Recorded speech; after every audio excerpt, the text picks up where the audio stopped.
Elena Vasquez stood on the bridge of the New Horizon and watched her home world die. Through the thick glass windows, Earth looked smaller than it should. The blue and green planet that had given birth to 8 billion souls was now just a dot, in space, growing smaller with each passing second. "All ships report ready for jump," said her second-in-command, Marcus Chen. His voice was steady, but Elena could see the sadness in his eyes. Like everyone else on the ship, Marcus was leaving, behind everything he had ever known. Elena nodded and pressed the communication button. Her voice would reach all 3,000 ships in the Exodus fleet. "This is Commander Vasquez. In 30 seconds, we will leave Earth forever. Remember this moment. Remember what we were and remember what we hope to become." The countdown began. Elena thought about the mistakes that led them here. The solar engineers had tried to make the sun burn longer and brighter.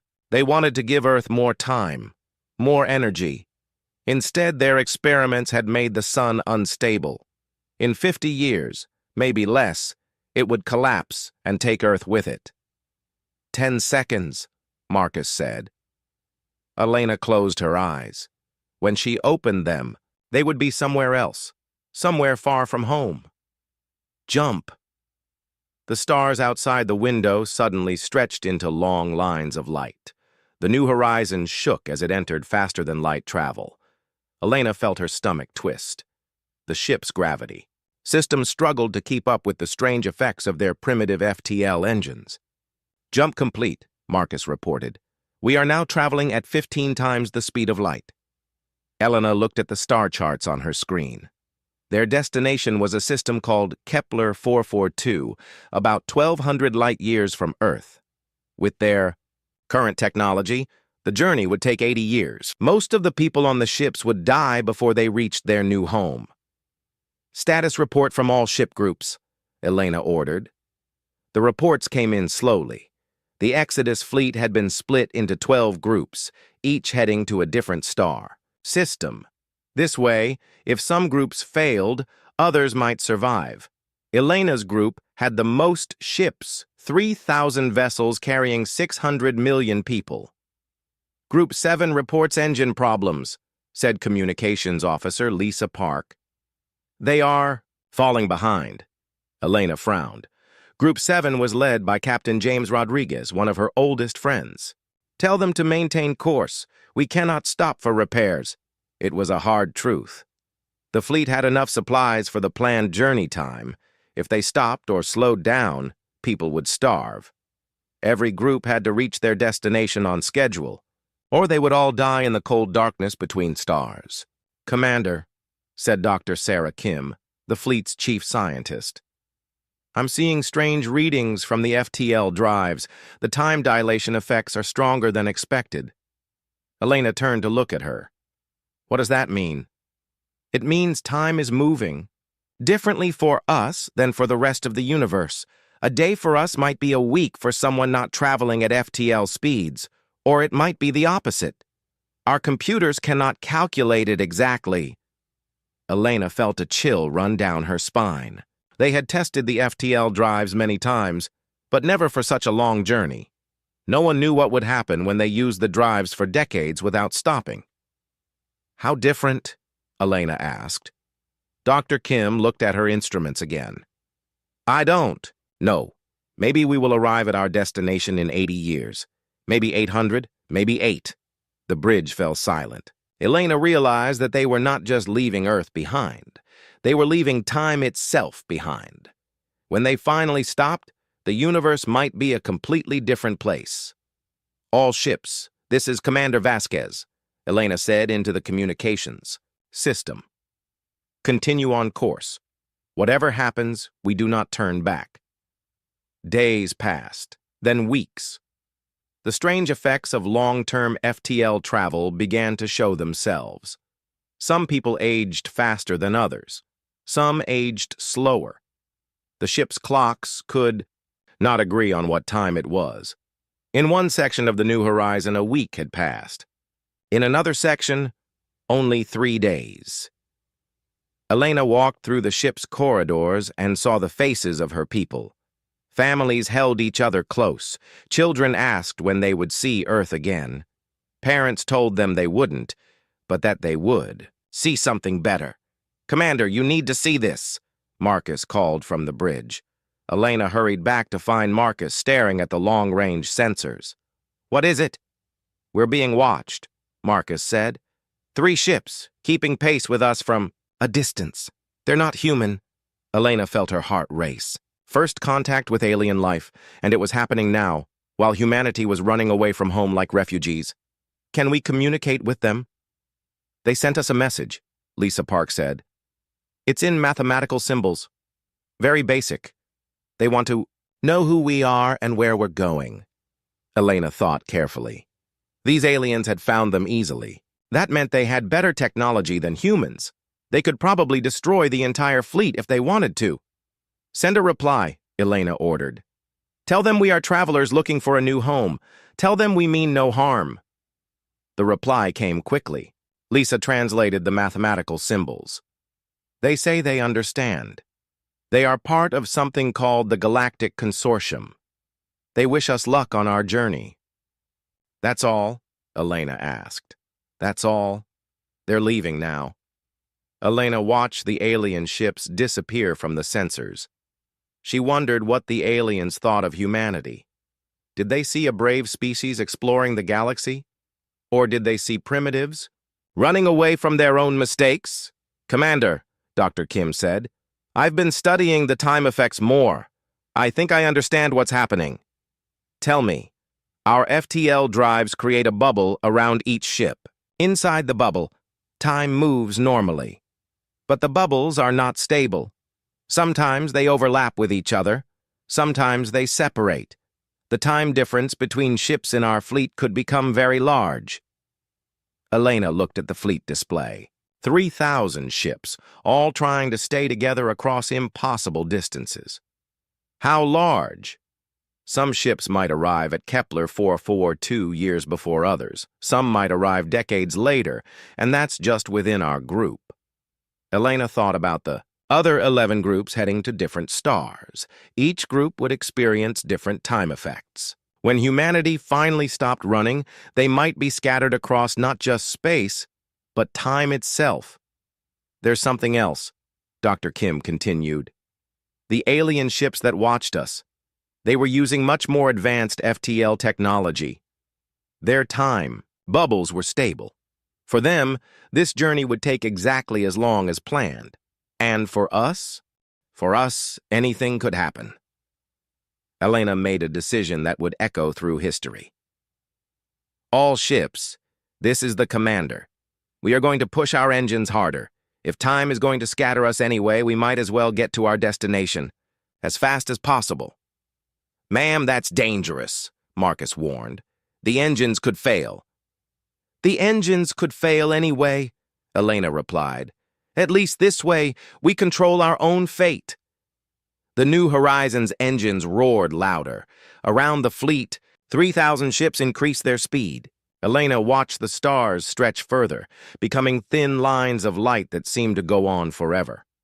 In the months that followed, the fleet began to separate. Ships that pushed their engines too hard disappeared into higher speeds, jumping ahead, in both space and time. Ships with failing engines fell behind, trapped in slower time streams. Elena's group stayed together as best they could, but even they began to spread out. The New Horizon found itself leading a smaller and smaller formation of ships. Other vessels flickered in and out of their sensors like ghosts. "Commander," Lisa Park reported one day, "we're receiving a message from Group 7. It's Captain Rodriguez." Elena smiled. Her old friend was still alive. "Put him through." Rodriguez's face appeared on the main screen, but something was wrong. He looked older, much older. "Elena, can you hear me?" "I can hear you, James. You look different?" "We've been traveling for 20 years, Elena. How long has it been for you?" Elena checked her chronometer. 6 months. Rodriguez nodded sadly. "Time is playing tricks on all of us. Half my fleet is gone." Some ships jumped forward so fast we lost contact. Others fell so far behind they're probably still near Earth. Where are you now? We found a system with a habitable planet. It's not our original destination, but we're stopping here. My people need solid ground under their feet. They need to have children and grow old and die in a place that stays still. Elena understood. Will you be all right? We'll survive. We always do. Elena, I want you to know something. The aliens we met, the consortium, we've encountered more of them. They keep records of every species they meet. According to their files, humanity is listed as extinct. Extinct? But we're talking right now. To them, we disappeared 3,000 years ago. Our primitive FTL drives have thrown us so far forward in time that the galaxy thinks we died out long ago. Elena felt the weight of those words. Humanity hadn't just left Earth. They had left their entire time period. They were refugees not just from their world, but from their era. James, whatever happens to us out here, make sure your people remember where they came from. I will. And Elena, when you reach your destination, remember that we're all still human. No matter how long the journey takes, no matter how much we change, we're still the children of Earth. The communication ended. Elena never spoke to Rodriguez again. His group had found their new home in a different time stream, decades ahead of her own journey. Elena returned to watching the stars. The New Horizon continued its long flight toward Kepler 442, but she knew now that the destination didn't matter as much as the journey itself.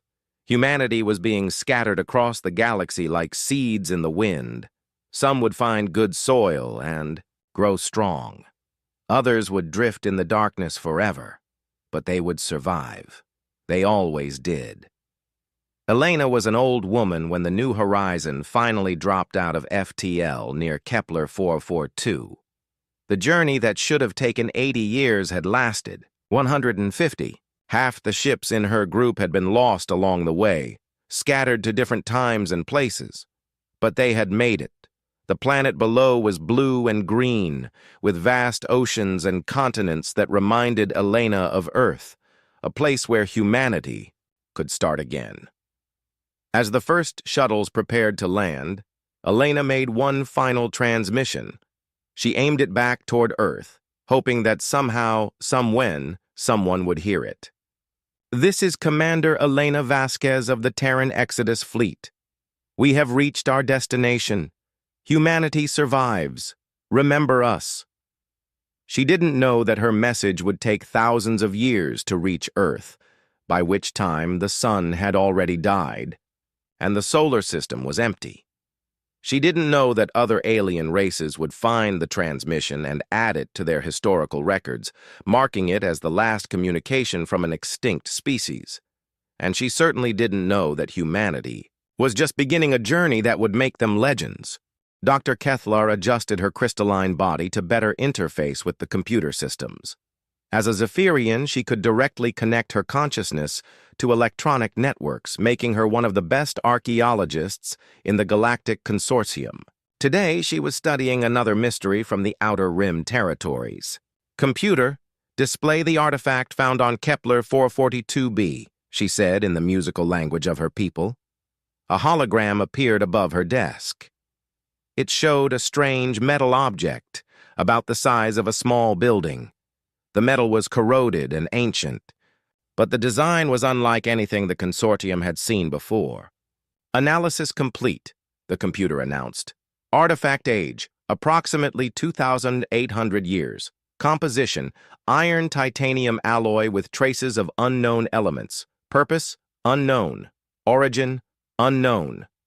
Kethlar sighed, a sound like wind chimes in a gentle breeze. This was the 15th precursor artifact found this year. All of them were roughly the same age. All of them were made with technology that seemed impossible for their time period. The consortium had been studying these artifacts for over 1,000 years. They appeared on worlds throughout the galaxy, always in groups, always showing signs of advanced engineering. Most archaeologists believed they were left behind by an ancient race that had transcended physical existence millions of years ago. Kethlar was not so sure. Computer, show me the distribution pattern of all known precursor sites. A galaxy map appeared, showing thousands of dots scattered across the spiral arms. Each dot represented a world where precursor artifacts had been found. Kethlar studied the pattern carefully. Computer, overlay the known FTL travel routes from 3,000 years ago. New lines appeared on the map, showing the hyperspace lanes that primitive species had used before the consortium developed modern FTL technology. Kethlar's crystalline body flickered with excitement. The precursor sites followed the old travel routes almost exactly. Computer, cross-reference with the extinct. Species database. Data flowed through Kethlar's consciousness. Most of the species from 3,000 years ago had either joined the consortium or died out naturally, but one entry caught her attention. Species designation, Homo sapiens. Common name, humans. Origin, Sol system, third planet. Status, extinct. Last, contact, 2,847 years ago. Notes, primitive species achieved limited spaceflight before their stars collapse. Estimated population at extinction, 8.2 billion. Technology level, Class II civilization. Kethlar read the entry again. Humans had disappeared from the galaxy around the same time the first precursor artifacts were dated. It could be a coincidence, but Kethlar had learned not to trust coincidences. She opened a communication channel to her colleague on the consortium research station. Dr. HYF, I need you to look at something. The image of a Kalari appeared on her screen. HYF belonged to a species that lived as a collective consciousness, with thousands of individual bodies sharing one mind. His current body was small and quick, designed for detailed research work. What have you found, Kethlar? HYF asked. I think our precursor artifacts might not be as ancient as we thought. Kethlar shared her data with HYF. Through their neural link, thousands of Kalari minds examined the information in seconds. Interesting, HYF said. The travel patterns do match, but humans were a primitive species. They could barely leave their home system. What if they were more advanced than we thought? What if they're not really extinct? HYF's collective mind considered this. Impossible. We've surveyed their home system. The star collapsed 2,500 years ago. Nothing could have survived. Kethlar was about to argue when an alarm sounded throughout the research station. The voice of the station commander, an ethereal named Lux Andra, filled the air. All personnel, to emergency stations. We have detected massive energy readings at the edge of our system, multiple unknown vessels approaching at high speed. Kethlar and HYF rushed to the observation deck. Through the transparent aluminum windows, they could see shapes moving against the stars. Ships, but unlike any ships the consortium had ever built. The vessels were enormous, some the size of small moons. Their hulls seemed to shift and flow like liquid metal. Energy patterns danced across their surfaces in ways that hurt to look at directly. Luxandra, what are those?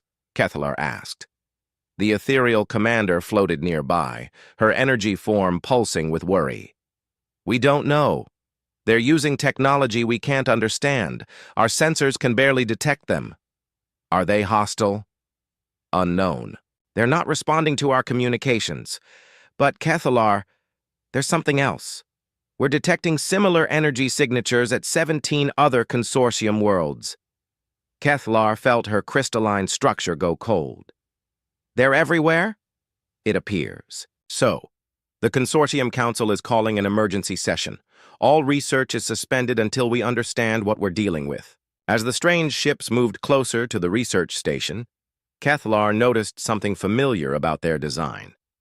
The flowing metal hulls reminded her of the precursor artifacts she had been studying. The energy patterns were similar to readings from ancient precursor sites. HYF, she whispered. What if the precursors never left? What do you mean?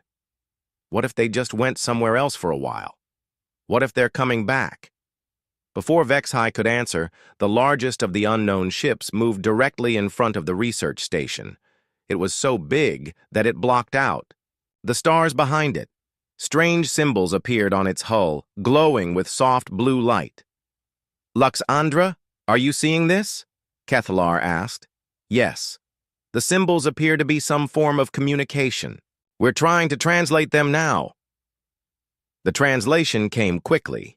The message was simple. "We have returned. Do not be afraid. We wish to speak." Kethalar's mind raced. The language patterns in the message were similar to those found on precursor artifacts. But there was something else, something that made her crystalline body resonate with recognition. "Computer," she said quietly, "compare the language patterns in that message with the extinct species database." The computer processed the request. Language patterns show 78% similarity to extinct human languages, particularly late 21st century Standard English. Kethalar looked at Vexhai. "I don't think the precursors are ancient aliens. I think they're humans." "That's impossible," Vexhai replied. "Humans were primitive. They could barely travel between stars." "Then how do you explain this?" Before Vexhai could answer, another message appeared on the unknown ship's hull. "We are the children of Earth. We have traveled far, but now we come home to the galaxy that gave us birth. We bring gifts of knowledge and friendship to all who would receive them." The research station fell silent. Every member of the consortium stared at the massive ships with new understanding. These were not ancient gods returning from transcendence. These were the descendants of a species they had thought extinct for millennia. "Computer," Kethalar said, her voice barely above a whisper, "show me all recorded information about human exodus from their home system." Data filled her consciousness. The humans had left their dying system in primitive generation ships using crude FTL technology that created severe time dilation effects. The consortium had observed their departure and marked them as extinct when their sun collapsed. But what if the time dilation had been more severe than anyone realized? What if the human journey had taken them not just across space, but across time itself? What if centuries had passed for the galaxy, while only decades passed for the human ships? Vexhai, how long would it take for a primitive species to develop? Advanced technology if they were forced to survive in the harshest conditions imaginable. Vexhai's collective mind considered the question. With sufficient motivation and no external interference, perhaps a few thousand years, but that would require extreme adaptation and innovation. Kethalar looked at the ships again. What if they had both? What if being scattered across the galaxy forced them to adapt? What if each group developed different technologies to survive on different worlds? The largest ship began to move closer to the research station. As it approached, smaller vessels detached from its hull and moved toward the station's docking bays. The smaller ships were still huge by consortium standards, but they were designed to interface with standard docking equipment. "Luxandra, are you going to let them dock?" Kethalar asked. "The Consortium Council has authorized first contact protocols. We need to know who they are and what they want."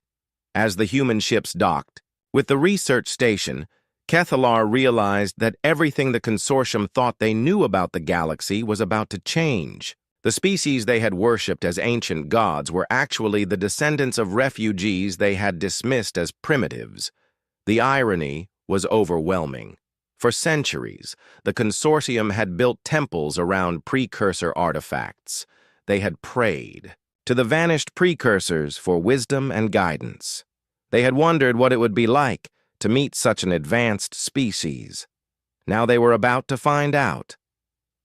The docking bay doors opened, and the first humans in nearly 3,000 years stepped onto a consortium space station. They wore strange suits that seemed to be made of the same flowing metal as their ships. Their faces were visible through transparent sections of their helmets, and they looked remarkably similar to the ancient images in the consortium database. But there was something different about them. They moved with a confidence that spoke of incredible power. Their eyes held knowledge that came from facing impossible challenges and surviving them. These were not the same primitive humans who had fled their dying system so long ago. These were something new, something that had been forged in the darkness between stars and tempered by the need to survive in an hostile galaxy.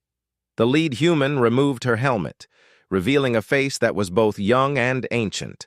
When she spoke, her words were translated instantly by the station's computers. "Greetings," she said. "I am Admiral Sarah Chen-Okafor of the Human Confederation. We have been away for a long time. But we have not forgotten the galaxy that watched us leave. We come in peace, bearing gifts of knowledge and technology. But first, we must ask, are you in need of help? Our sensors detect a great threat approaching this region of space." Cathalar exchanged glances with Vexhi. The humans had been gone for millennia, but somehow they knew about the Devourer crisis that the consortium had been fighting for the past 50 years. "How do you know about the Devourers?" Luxandra asked. Admiral Chen-Okafor smiled sadly. "Because we've been fighting them for longer than you might think. They followed us across the galaxy, consuming everything in their path. We've learned how to stop them, but we'll need your help to save the worlds they haven't reached yet."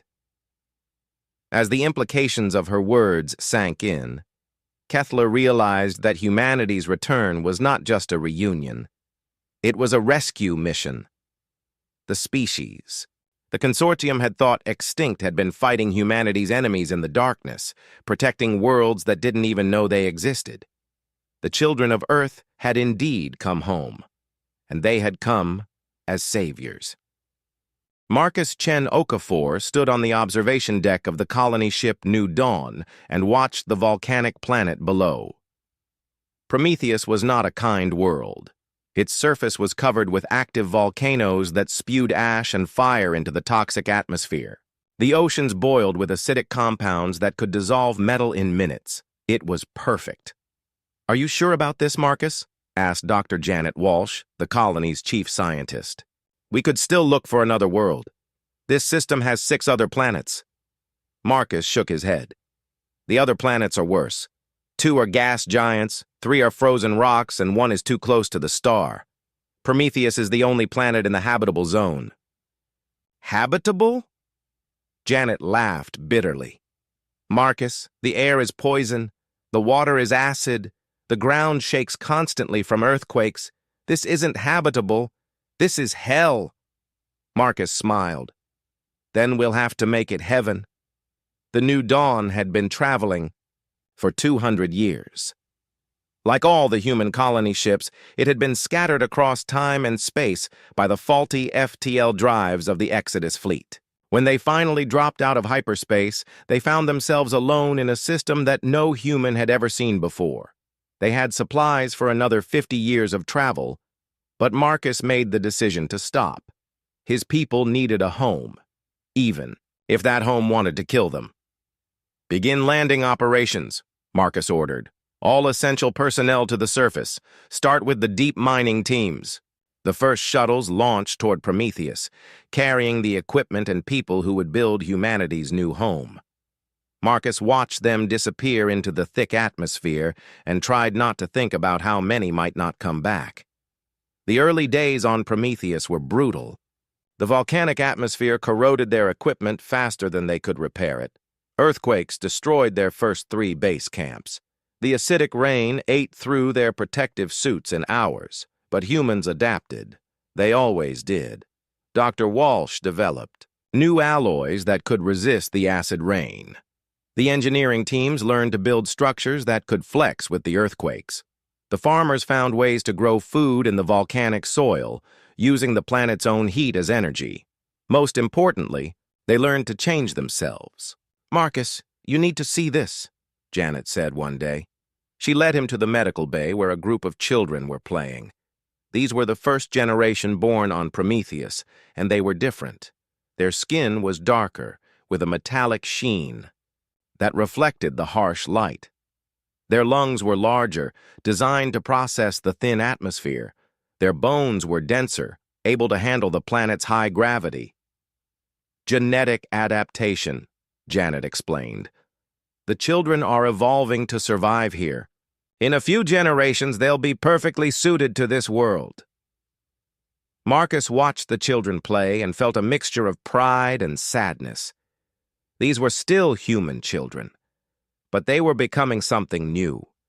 Something that could thrive in conditions that would kill their grandparents. "What about the adults?" Marcus asked. "We're working on that too. Cybernetic implants to help with breathing and circulation. Genetic therapy to strengthen our bones and muscles. We're not just adapting our children to this world, Marcus. We're adapting ourselves." Years passed. Decades. The colony on Prometheus grew and prospered in ways that should have been impossible. The humans there developed technologies that other colonies could barely imagine. They learned to channel volcanic energy directly into their machines. They created materials that could withstand temperatures that would melt steel. But they were not the only human colony facing impossible challenges. On the ice world of Niflheim, Captain Lisa Rodriguez led a different kind of adaptation. Her colony, ship had arrived at a planet locked in eternal winter. The surface temperature never rose above -50 degrees. The wind never stopped blowing. "We need to go underground," Lisa told her people during their first colony meeting. "The surface will kill us, but the planet's core is still warm. We dig down, we build down, we live down." The Niflheim colonists became master engineers. They carved vast cities into the ice and rock beneath the planet's surface. They developed fusion reactors that could run for centuries without maintenance. They created closed-loop life support systems that recycled everything perfectly. But the most important development came from the children born in the deep tunnels. They grew pale and thin, with enhanced night vision and an instinctive understanding of three-dimensional space. The tunnel-born could navigate the underground cities without maps or lights. They could sense changes in air pressure that warned of cave-ins or equipment failures. "They're becoming something new," Dr. Ahmed Hassan, the colony's chief medical officer, told Lisa. "Their brains are different. They can process spatial information in ways that baseline humans cannot. They're adapting to live in a three-dimensional maze." Lisa watched a group of tunnel-born children race through passages that she could barely see, laughing as they played games that required them to move up, down, and sideways simultaneously. "Are they still human?" she asked. "They're still human," Ahmed replied. "But they're human, plus something else. Something that we needed to become to survive here." On the tidally locked world of Threshold, Dr. Maria Santos faced a different challenge. Her planet was split between eternal day and eternal night. The day side was a burning desert where metal melted in the sun. The night side was a frozen wasteland where the air itself turned to snow. "We live on the border," Maria decided. "In the twilight zone between day and night, where the temperature is just right for human life." The Threshold colonists built their cities in a narrow band around the planet's equator, where the sun hung forever at the horizon. They developed solar collectors that could harvest energy from the eternal sunset. They created atmospheric processors that could capture and concentrate the thin air. But the real breakthrough came when they learned to manipulate energy directly. "It started with the children," explained Dr. Robert Kim, the colony's physicist. "The ones born here can sense electromagnetic fields. They can tell when equipment is about to fail just by touching it. Some of them can even influence electronic devices without using their hands." Maria watched as a 10-year-old girl named Anna fixed a broken computer terminal simply by placing her hand on it and concentrating. The girl's eyes glowed faintly as she worked, and Maria could feel a strange energy in the air around her. "How is this possible?" Maria asked. "We think it's related to the planet's magnetic field," Robert explained. Threshold has an unusually strong magnetic field because of its unique rotation. The children born here are adapting to it. They're becoming living interface devices. As the years passed, the human colonies spread across the galaxy continued to evolve and adapt. Each world created its own challenges, and each challenge created its own solutions. The colonists on high-gravity worlds developed enhanced strength and endurance. Those on low-gravity worlds learned to move in 3 dimensions like birds or fish.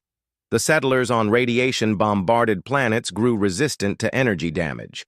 Those on worlds with unusual atmospheric conditions adapted their respiratory systems. But the changes were not just biological.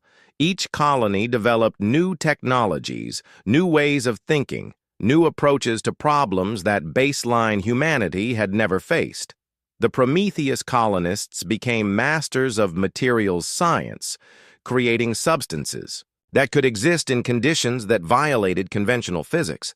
The Niflheim engineers developed artificial intelligence systems that could manage the complexity of their underground cities.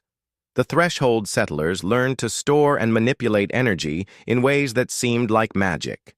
And slowly, very slowly, the scattered colonies began to find each other again.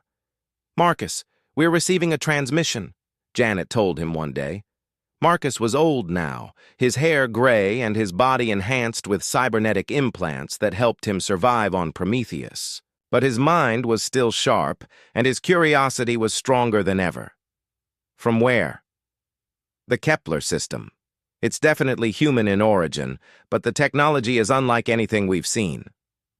Marcus listened to the transmission. It was from Admiral Elena Vasquez's granddaughter, reporting that their colony had successfully terraformed their world and developed faster-than-light communication technology. "They want to establish a communications network," Janet explained. "Connect all the human colonies across the galaxy." Marcus smiled. "Do it. It's time for humanity to talk to itself again." The network grew slowly. First, nearby colonies established contact with each other. Then, the network spread to more distant worlds. Each colony shared their knowledge, their technologies, their adaptations. The Prometheus colonists taught others how to work with hostile environments. The Niflheim engineers shared their mastery of closed systems and artificial intelligence. The Threshold settlers showed others how to manipulate energy directly, but the most important thing they shared was their stories. Each colony had faced extinction and survived. Each had been forced to become something more than baseline humanity to thrive in conditions that should have been impossible. "We're not the same species that left Earth," Maria Santos said during one of the first intercolony conferences. "We're something new, something that was forged in the darkness between stars and tempered by the need to survive in a hostile galaxy. But we're still human," Marcus added. "We still remember where we came from. We still carry the dreams and hopes of the people who sent us out here." As the human colonies continued to grow and evolve, they began to encounter other species in the galaxy. Most were part of the Galactic Consortium, a peaceful federation of younger races that had developed while humanity was scattered and adapting. The aliens were friendly but cautious. They had heard stories of an ancient species called the Precursors, who had left mysterious artifacts throughout the galaxy. When they encountered human colonies, they sometimes found technology that seemed similar to these ancient artifacts. "They think we're connected to their precursors," Lisa Rodriguez reported during one intercolony meeting. "They don't realize that we are their precursors." The irony was not lost on humanity. The aliens worshipped the ruins and artifacts that the first human colonists had left behind on worlds they couldn't successfully settle. To the Consortium, these were sacred relics of an ancient, transcendent species. To humanity, they were abandoned construction sites and failed experiments. But humanity kept their secret. They were not ready to reveal themselves to the galaxy. They needed more time to grow, to develop, to become what they were meant to be. "We're still changing," Dr. Hassan explained during a meeting of the Human Colonial Council. "Each generation adapts further to their worlds. Each colony develops new capabilities. In a few more centuries, we'll be ready to take our place in the galaxy again." "And when that time comes?" Marcus asked. "When that time comes," Hassan replied, "we'll be ready for whatever the galaxy can throw at us. We'll be ready to protect not just ourselves, but every species that needs protection." Marcus nodded. He looked around the meeting room at the representatives from dozens of human colonies. Each one was different, adapted to their world in unique ways. Some were barely recognizable as the baseline humans who had left Earth so long ago. But they were all still human. They all still carried the spark of curiosity, the drive to explore, the determination to survive and thrive no matter what challenges they faced. They were the children of Earth, scattered across the galaxy and forged into something new by the challenges they had overcome. And soon, very soon, they would be ready to come home. Dr. Kethler floated in her crystalline research chamber, surrounded by holographic displays showing the devastating progress of the Devourers across consortium space. In the past 50 years, these reality-warping entities had consumed 17 star systems, leaving nothing behind but empty space where worlds and stars had once existed. "Computer, show me the latest reports from the front lines," she commanded. The displays shifted to show footage from the most recent Devourer attack. The creatures appeared as writhing masses of dark energy that seemed to eat light itself. When they touched a planet, the world simply ceased to exist, not destroyed, not broken apart, but completely removed from reality as if it had never been. Casualty report: Zephyr Prime system completely consumed. Population lost: 4 billion Zephyrians, 2 billion Kalari, 800 million Ethereals. Consortium defense fleet effectiveness: 0%. Kethlar's crystalline body dimmed with grief. Zephyr Prime had been one of the most beautiful worlds in consortium space, a planet where her people had built cities of living crystal that sang in harmony with the planet's magnetic field. Now it was gone, and all the music with it. The worst part was how helpless the consortium felt against these creatures. Their most advanced weapons passed through the Devourers without effect. Their fastest ships couldn't outrun the expanding zones of non-existence that the creatures created. Even their most powerful shields failed when touched by the dark energy. "Dr. Kethlar," came a voice from the communication system. "The Archaeological Council requests your presence for an emergency meeting." Kethlar sighed and dissolved her research chamber, reforming her body in the council meeting room. Around the circular table sat the greatest archaeologists in consortium space. HYF of the Kalari, whose collective mind could process vast amounts of data simultaneously. Luxandra of the Ethereals, whose energy form could interface directly with ancient technologies, and Dr. Zontar of the Hegemony, whose four-armed body was perfectly designed for delicate excavation work. "Kethlar," said Luxandra, her energy form pulsing with urgency, "we need to discuss the precursor sites. The Council believes they may hold the key to defeating the Devourers." Kethlar activated her personal display. "I've been studying the sites for decades.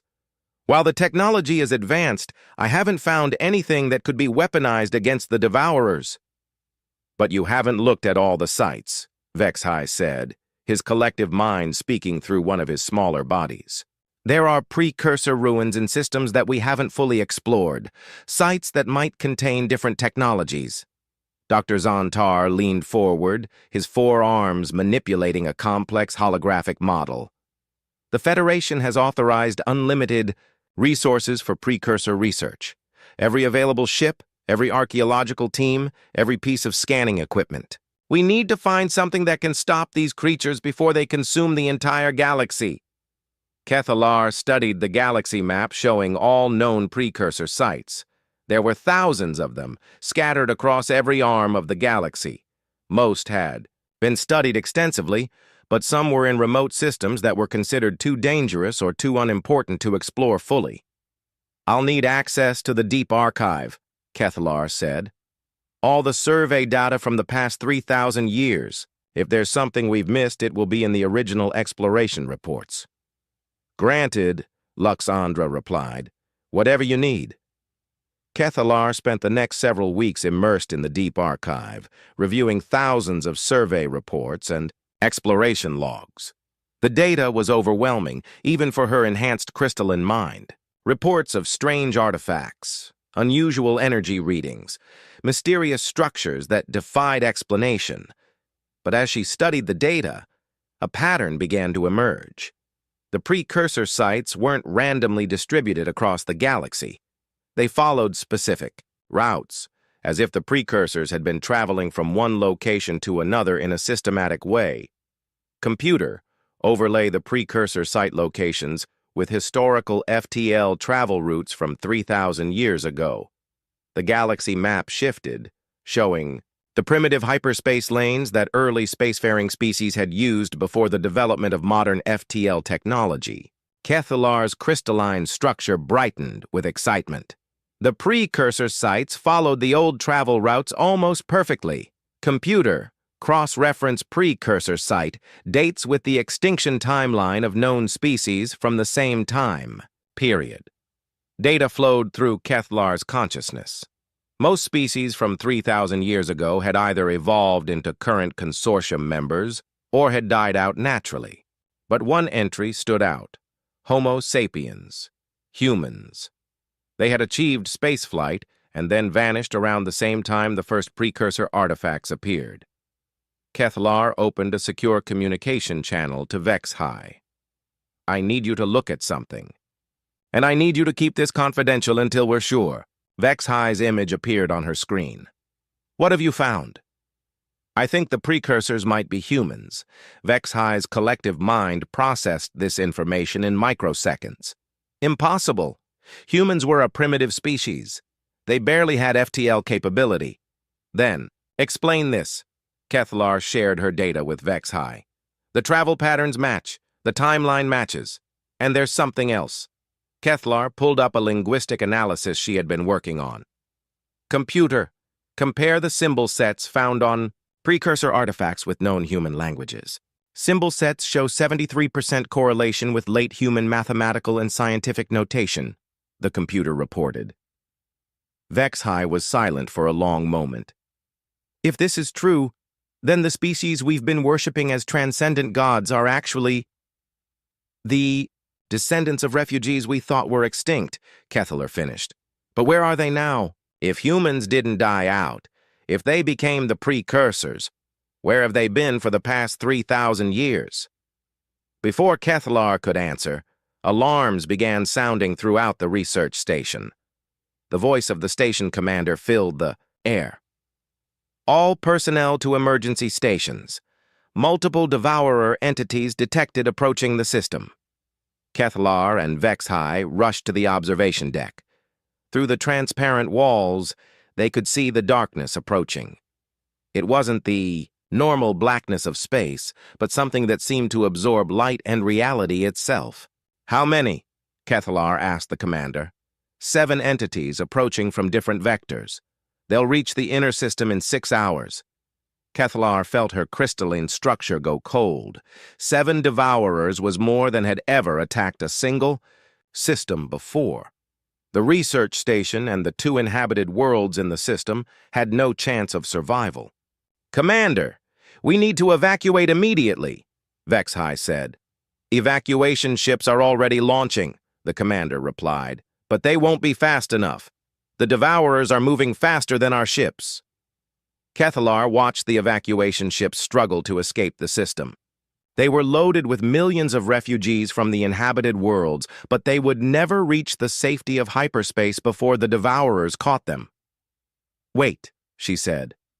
"Computer, scan for any unusual energy signatures in the system, anything that doesn't match known consortium or devourer technology." The computer began scanning. For several minutes, there was nothing. Then, "Unknown energy signature detected at the edge of the system." Pattern suggests advanced FTL technology, but design is unfamiliar. "Show me," Kethlar commanded. The display shifted to show a section of space that appeared empty, but as the computer enhanced the image, shapes began to appear. Ships, but unlike any ships the consortium had ever seen. They were enormous, some the size of small moons, and their hulls seemed to shift and flow like liquid metal. "How many ships?" HFY asked. "Computer analysis indicates 12 large vessels and approximately 50 smaller craft.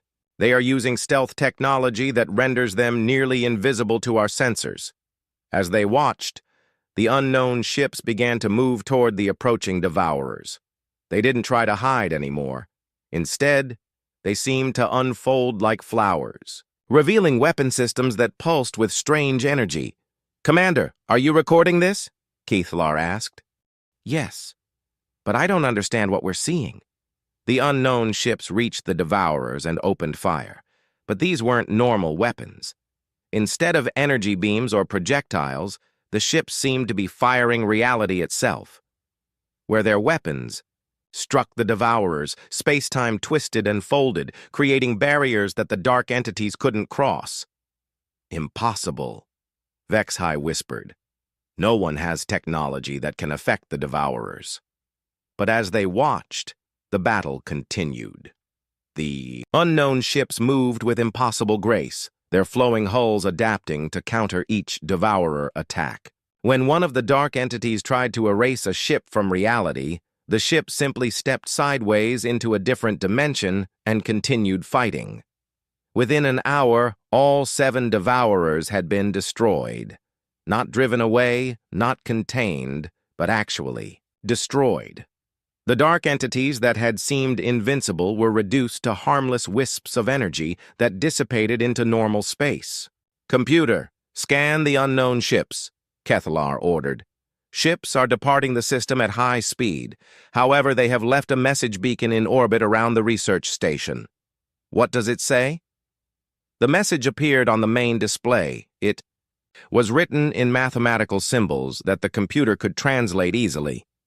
"To the children of the consortium, we are the children of Earth. We have been watching you, protecting you from the shadows, but the time for hiding is over. The devourers have found your core worlds, and we can no longer fight them alone. We request permission to make contact and offer our assistance in this war. We have much to share with you, and much to learn from you. We await your response." The research station fell silent. Every member of the consortium staff stared at the message with growing understanding. "The precursors," Kethlar said quietly. "They're not ancient gods. They're humans, and they've been protecting us all along." HFY's collective mind was processing the implications at incredible speed. "They've been fighting the devourers for longer than we knew the creatures existed.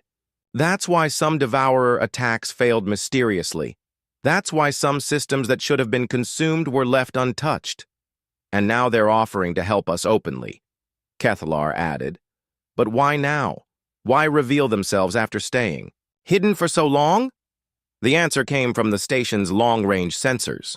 Multiple devourer swarms detected approaching consortium core worlds. Estimated time to arrival, 72 hours. Estimated number of entities, over 1,000. Kethlar understood. The humans had stayed hidden as long as they could, fighting. The devourers in secret to protect the younger species of the galaxy. But now the threat was too large for them to handle alone. They needed the consortium's help, and the consortium needed theirs. "Commander," Kethlar said, "prepare a response to the human message. Tell them we accept their offer of alliance, and tell them we're ready to learn the truth about the galaxy we thought we knew." As the message was transmitted, Kethlar realized that everything was about to change. The species the consortium had worshipped as ancient gods were about to reveal themselves as the children of a world called Earth. The artifacts they had studied in temples were about to be explained by their creators, and the war against the devourers was about to become something entirely different. No longer would the consortium fight alone against impossible odds. They would fight alongside the humans, the species that had been protecting them from the shadows for thousands of years. The children of Earth were coming home, and they were bringing with them the power to save the galaxy. Admiral Sarah Chen Okafor stood on the bridge of the flagship Eternal Dawn and watched the consortium core worlds grow larger on the main display. After 3,000 years of exile, humanity was returning to the heart of galactic civilization. But they were not returning as the primitive refugees who had fled their dying star so long ago. The ship around her was proof of that. The Eternal Dawn was a living vessel, its hull grown from adaptive metamaterials that could reshape themselves for any situation. Its engines tapped directly into quantum foam, drawing energy from the fabric of space-time itself. "Admiral," said Commander David Kim, her second-in-command, "we're receiving communications from the consortium fleet. They want to know our intentions." Sarah smiled. She could imagine the confusion of the alien commanders. Their sensors probably couldn't make sense of human technology. Their computers couldn't classify ships that seemed to exist in multiple dimensions simultaneously. "Open a channel," Sarah ordered. "All frequencies, all languages." The communication system activated, drawing on the linguistic databases that humanity had compiled during their long exile.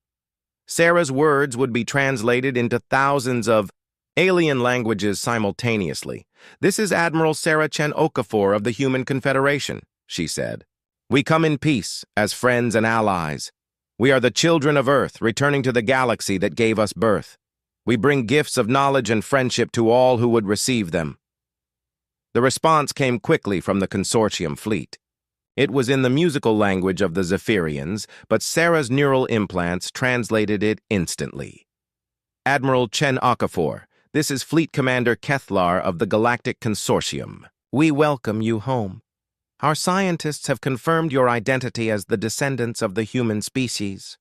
We have much to discuss." Sarah nodded to her communications officer. "Send a diplomatic shuttle to the consortium flagship. I'll meet with their commanders personally." As the shuttle launched from the Eternal Dawn, Sarah reviewed the intelligence reports her people had gathered about the current state of the galaxy.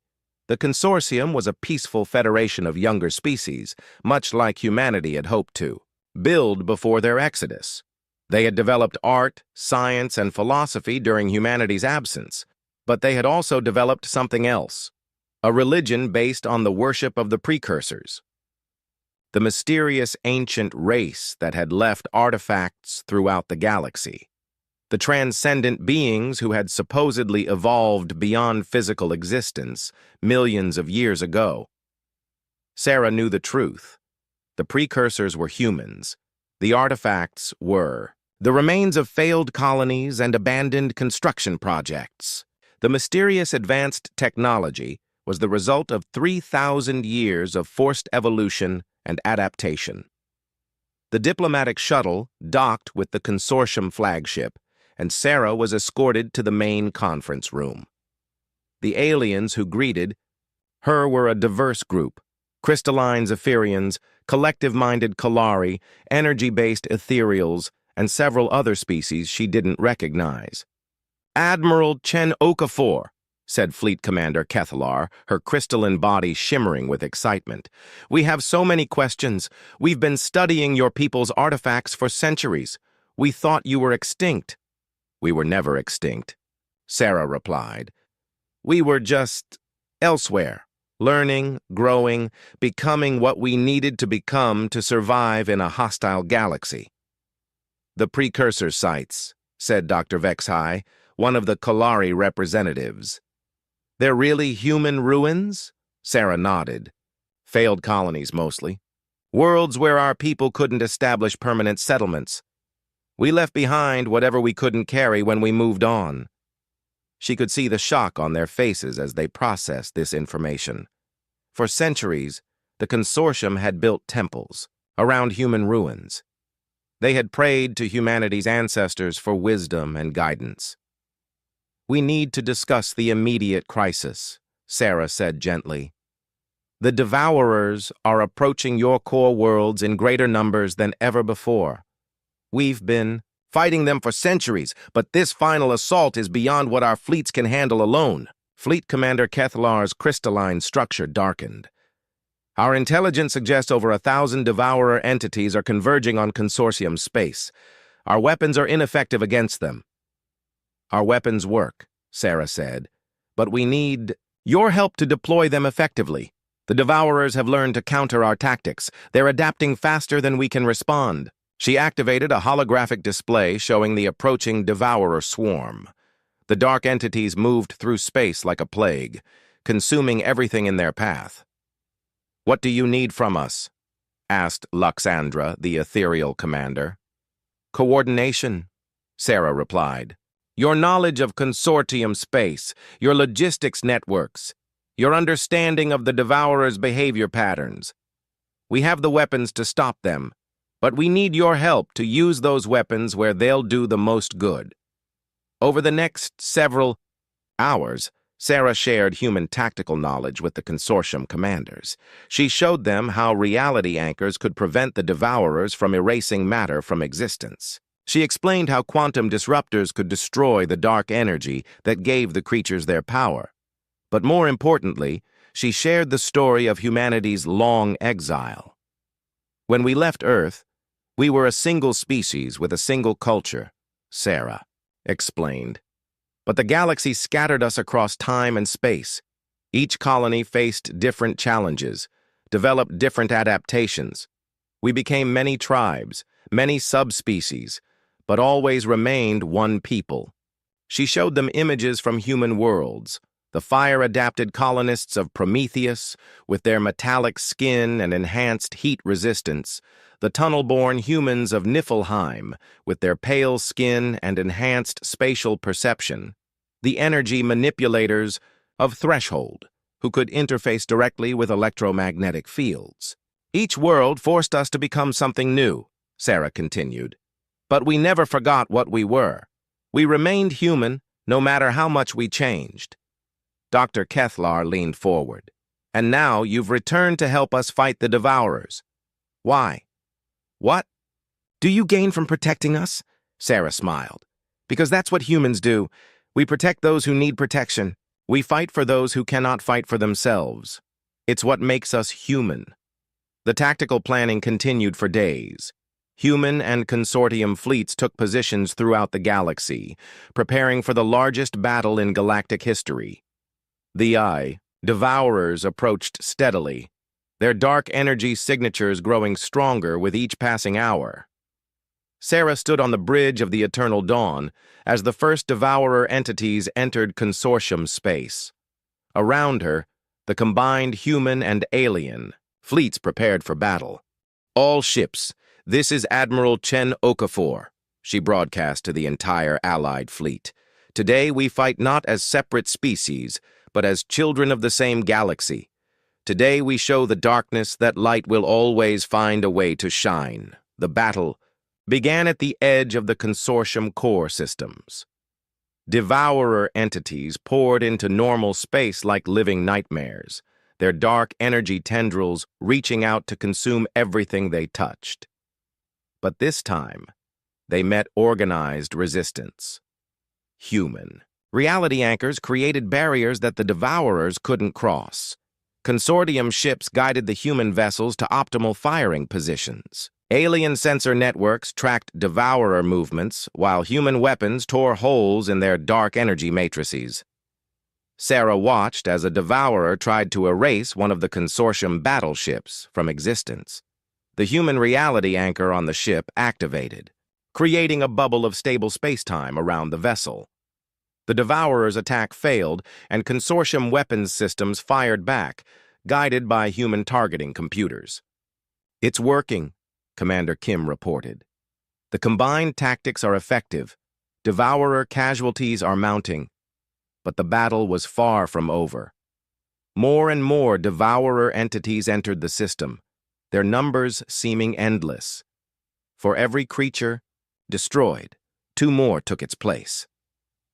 "Admiral," said the tactical officer, "long-range sensors detect the main Devourer swarm approaching. Over 800 entities moving at maximum speed." Sarah felt her heart rate increase. This was the moment everything depended on. If they could stop this main assault, the smaller devourer groups throughout the galaxy could be hunted down and destroyed. If they failed, both humanity and the consortium would be consumed. All ships, prepare for maximum engagement, Sarah ordered. This is what we came here to do. The main devourer swarm entered the system like a living wave of destruction. They moved with coordination that suggested a collective intelligence, focusing their attacks on the strongest human and consortium vessels. But humanity had learned much during their long exile. The human ships began to change. They're adaptive, hulls reshaping themselves for maximum efficiency. Some vessels split into smaller, faster craft. Others merged together to form massive weapons platforms. The consortium ships provided support, their diverse technologies complementing human capabilities. Perfectly, Zephyrian crystal ships created harmonic fields that disrupted devourer communication. Kalari collective minds coordinated point defense systems across multiple vessels. Ethereal energy forms interfaced directly with human quantum computers. The battle raged for hours. Ships from both sides were lost, their crews making ultimate sacrifices to protect their homes and allies. But slowly, gradually, the tide began to turn. "Admiral," Commander Kim reported, "Devourer numbers are decreasing. Our combined tactics are working better than expected." Sarah watched as the last major group of devourers was surrounded and destroyed by coordinated human consortium forces. The dark entities that had seemed invincible were finally being defeated by the combined strength of two civilizations working together. "All ships, this is Admiral Chen Okafor," she broadcast. "The main devourer force has been destroyed. Remaining entities are scattered and isolated. We have won." Cheers echoed across the combined fleet's communication channels. Humans and aliens celebrated together, their voices mixing in dozens of languages expressing the same emotion: victory. In the aftermath of the battle, Sarah met again with the consortium leaders. This time, the meeting was held on the Zephyrian homeworld in a crystal city that sang with harmonious music. "Admiral," said Fleet Commander Kethlar, "our scientists estimate that it will take years to hunt down all the remaining devourer entities. Will humanity help us finish this task?" "Of course," Sarah replied. "But more than that, we want to join you. Officially, humanity requests membership in the Galactic Consortium." The alien leaders exchanged glances. Dr. Vexhai spoke first. "Admiral, humanity's technology is far beyond ours. Your people could dominate the consortium easily. Why would you want to join as equals?" Sarah smiled. "Because that's what the galaxy needs. Not domination, but cooperation. Not one species ruling over others, but all species working together for the common good." She gestured to the crystal city around them. "We've seen what happens when species develop in isolation. We become strong, but we also become specialized. Humanity gained great power during our exile, but we lost some of our diversity, some of our perspective. And we," said Luxandra, "developed philosophy and art, but we lacked the strength to protect ourselves from real threats. Together," Sarah said, "we can have both strength and wisdom, both power and perspective. We can build a galaxy where every species can thrive." The formal ceremonies took place several weeks later. Human representatives stood alongside consortium delegates as the new treaty was signed. Humanity officially joined the Galactic Consortium, not as conquerors or saviors, but as partners and friends. Sarah stood on a balcony overlooking the ceremony and thought about the long journey that had brought them here. 3,000 years ago, humanity had fled their dying star as primitive refugees. Now they had returned as protectors and allies, ready to help build a better galaxy for all species. In the park below, she could see children playing together. Young humans with their various adaptations, Zephyrian crystal children, Kalari offspring sharing a collective game, ethereal younglings flickering between energy and matter. They played together without fear or prejudice, simply enjoying each other's company. Sarah smiled. This was what humanity had really returned for. Not to reclaim lost glory or to rule over others, but to be part of something larger than themselves. To help create a galaxy where every species could find a home, where every child could play without fear of the darkness. The children of Earth had indeed come home, and they had brought with them the greatest gift they could offer, the promise of a better future for all.